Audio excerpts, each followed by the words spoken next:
ఒకసారి గతంలో రోసీ గారు ఈ చంద్రబాబు గారు ఇచ్చే హామీల గురించి ఏమన్నారో అది ఇంట్రెస్టింగ్ గా ఉంది. ఇప్పుడు అది సోషల్ మీడియాలో ఒకసారి అది చూద్దాం.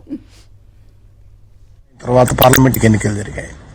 పార్లమెంట్ ఎన్నికలకు ముందు ఆంధ్ర ప్రజానీకానికి ఇచ్చినటువంటి వరాలు ఆకాశమే హద్దుగా వరాలు ఇచ్చాడు.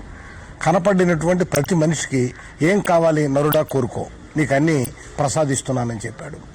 ఎన్నికలు అయిపోయిన తర్వాత 15 రోజులు కూడా కాకుండానే నేను ఆర్థికంగా దివాలా తీశాను, నా దగ్గర ₹1 కూడా లేదు, ప్రభుత్వాన్ని నడపడం నాకు చేత కాదు, ఉద్యోగుల జీతభత్యాలు కూడా వచ్చే నెలలో ఎలా ఇవ్వాలో నాకు తెలియకుండా ఉంది, కనుక ప్రజలే భరించాలి, ప్రజలే నడిపించాలి, ప్రజలే డబ్బు నాకు ఇవ్వాలి, ప్రజల సలహాలు ఇవ్వాలి అని ప్రజల మీద పడ్డాడు.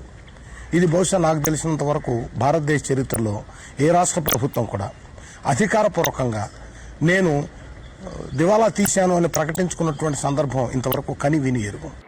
మనం హామీలు ఇచ్చాం, సూపర్ 6 చెప్పాం, చూస్తే భయం వేస్తా ఉంది, ముందు కదలలేకపోతున్నాం. ఈ విషయాలు రాష్ట్ర ప్రజానీకం కూడా ఆలోచించాలి.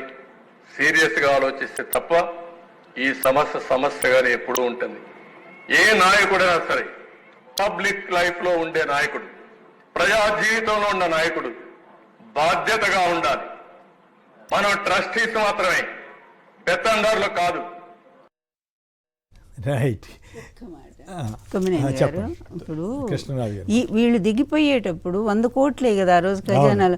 మరి ఆయన ఎంత ఆర్థిక నియంత్రణ పాటించి ఇసుక తర్వాత మందు వీటన్నిటి ద్వారా వచ్చే డబ్బుని జాగ్రత్తగా ప్రజలకే అందజేశారే 5 సంవత్సరాలు. ఎక్కడ క్యాలెండర్ పెట్టి డేటు వారి జగన్మోహన్ రెడ్డి గారు 100 కోట్లు నువ్వు ఉంచిపోతే ఈరోజు నువ్వు రాగానే 7,000 కోట్ల రూపాయలు నీకు చేతిలో ఉంటే నేను అమలు చేయలేనంటే ఇతను విజనరీయా జగన్మోహన్ రెడ్డి గారు విజనరీయా అండి?